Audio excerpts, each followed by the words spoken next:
banyak yang unik ya yang bisa dikaji, karena burung kolong itu kan hakikatnya semua pecinta tuh menginginkan yang kenceng, dahsyat, ngebom, duer gitu. Padahal itu bisa kalah sama burung yang pelan.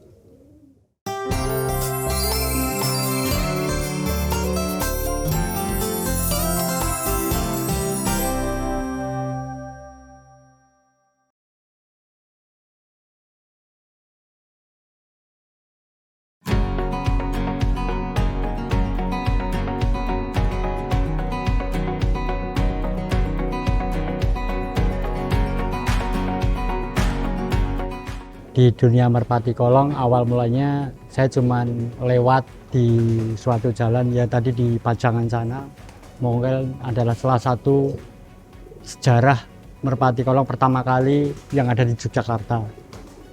Pertama lewat karena saya dari kecil suka merpati kolong rumahan, merpati rumahan, kok di situ ada kolong. Dalam hati saya bertanya, tertarik ini, tapi mencoba mendekat karena belum kenal sama komunitas di situ. Saya cuma bisa melihat dari jauh karena masih malu, takut mengganggu, belum ada relasi, belum ada jaringan, belum ada teman. Saking penasarannya, lama-lama dari melihat mendekat karena rasa cintanya, akhirnya berkenalan sama salah satu orang yang bermain di situ. Akhirnya mencoba berkenalan, tertarik. Cara masuknya saya membeli salah satu, di situ kan ada lomba, salah satu pemenang alhamdulillah kebeli sama aku sama istri saya. Dari situ saya mulai akrab sama komunitasnya, baru mau mencoba. Merpati kan jenis unggas ya, artinya secara siklus dia bisa giring, dia kapan bertelur, dia kapan mengeram, dan mau digiringkan lagi itu gimana caranya. Mungkin sepasang merpati itu telur dia kalau udah jodoh mungkin secara 3, 4 hari, 5 hari kemudian dia bertelur. Habis bertelur dia tuh mengeram. Nah, biar supaya nanti bisa giring lagi, dicabut, dimandiin, terus 3 hari kemudian dia giring lagi karena menjaga telur si betina. Dia cemburu karena ada potensi mau bertelur si betina itu. Cowok ini melindungi kandungan telur itu, akhirnya giring. Nah, siklus karena jadwal lomba itu di hari Sabtu sama Minggu, berarti bongkarannya di hari malam Minggu yang sekarang untuk main Sabtu Minggu depan gitu. Jadi siklusnya kayak gitu, per 2 minggu sekali burung itu giring. Ketika telur itu dicabut, akhirnya 3, 4 hari kemudian giring. Ini kita yang di Lapak di Monegoro ini ditunjuk dari Paguyuban untuk mengadakan anniversary-nya yang kelima. Ini tanggal 13, 14, 15 dengan memperebutkan hadiah totalan senilai 27 juta rupiah, yaitu dengan tiket pendaftaran 50.000.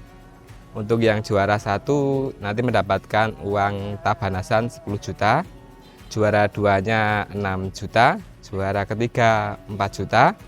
Selanjutnya untuk ke juara keempat itu mendapatkan tabanasan 2 juta.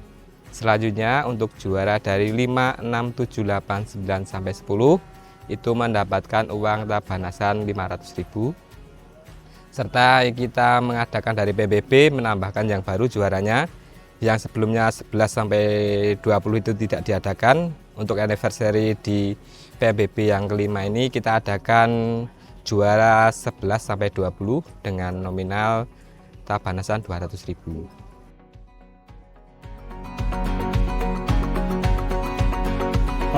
Mungkin masalah umur kapan ya, ketika piyik dilatih terus bisa dilombakan. Mungkin idealnya 2 rampasan piyik atau piyik umur 2 tahun dan dia terlatih dan dia punya nilai kompetisi cara terbang, cara turun yang kompetitif, dia bisa diadu.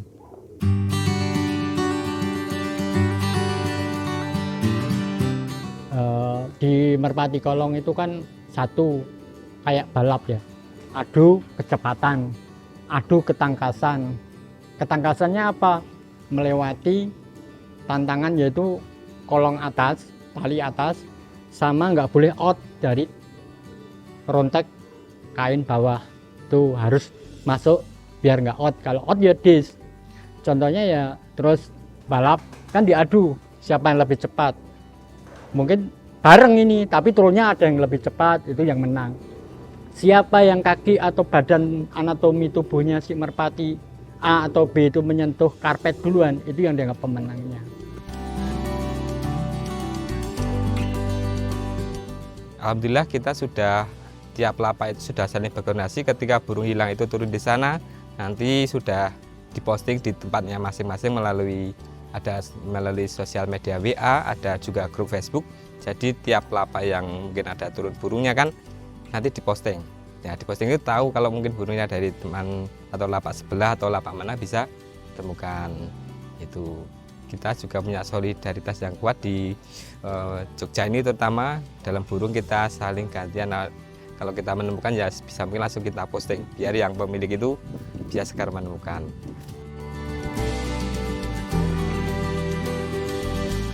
Banyak yang unik ya yang bisa dikaji, karena burung kolong itu kan hakikatnya semua pecinta tuh menginginkan yang kenceng, dahsyat, ngebom, buar gitu. Padahal itu bisa kalah sama burung yang pelan. Itu kan lucu. Burung yang sisinya kenceng buar tapi out. Burung yang ini datangnya di belakangnya dia ngolong pelan tapi dia bisa dianggap sebagai pemenang karena nggak dis. Gitu. Itu kan unik, lucu. Ada burung yang dari bawah itu naik habis itu ngolong. Padahal ada yang burung tinggi tapi nggak masuk kolong karena nyerompot atau gimana itu, nggak tegak lurus gitu loh. Tapi ada juga burung yang ini kan unik. Jadi semua punya kesempatan untuk menjadi juara. Punya kolong rame banget.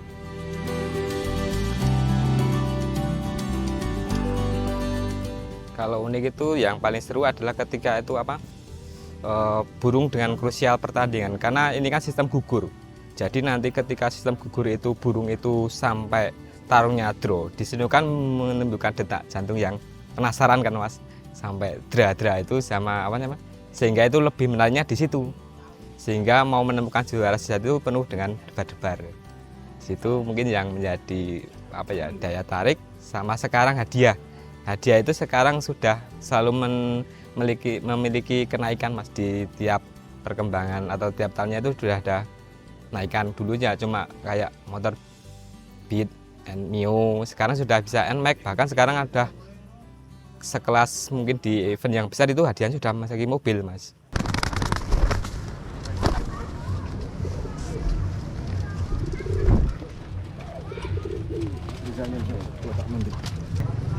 Hei! Dari sini dong, Bro. Tahu Mas. Hei! Hei!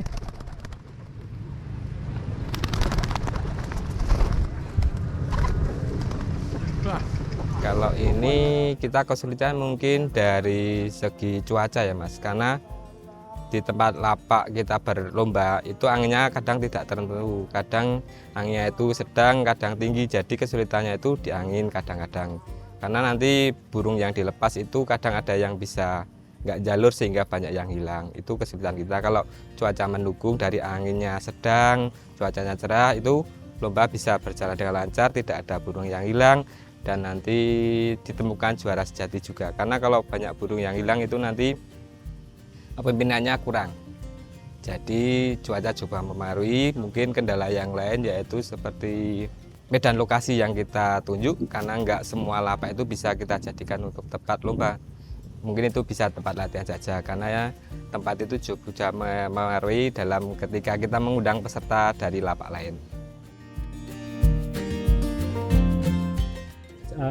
Dulu memang kita banyak belajar dari kesalahan. PPMKY kan mungkin kalau nggak salah sekarang udah 2003, berarti umur PPMKY kalau anggap aja 2010 lahir, berarti udah 13 tahun.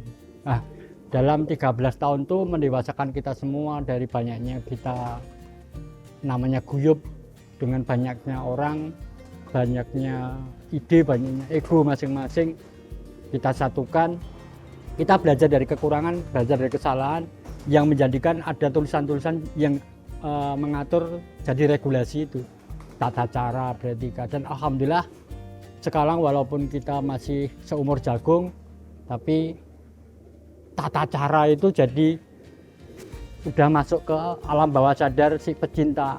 Artinya walaupun kita masih banyak kekurangan, minimal kita udah berjalan enak lah untuk mengatur semua, istilahnya kayak pengaturan lomba, jadwal lomba, ada burung hilang gimana cara mencarinya, ada burung yang datang bukan pemiliknya, dia mengacungkan jari, burung siapa ini dan sebagainya. Itu etika.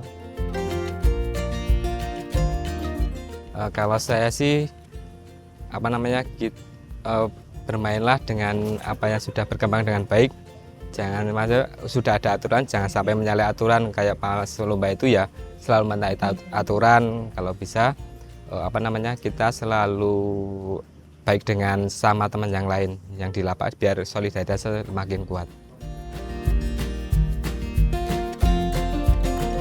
Jangan jenuh untuk breeding, untuk beternak sendiri dengan materi apa adanya, dengan keyakinan burung Anda yang Anda cintai, insya Allah prestasi ada di tangan Anda. Jadi mungkin burung orang lain boleh kencang, tapi burung Anda lah yang hoki. Jadi kita semua punya peluang yang sama, yaitu pemenang. Pemenang diawali dari rasa tenang.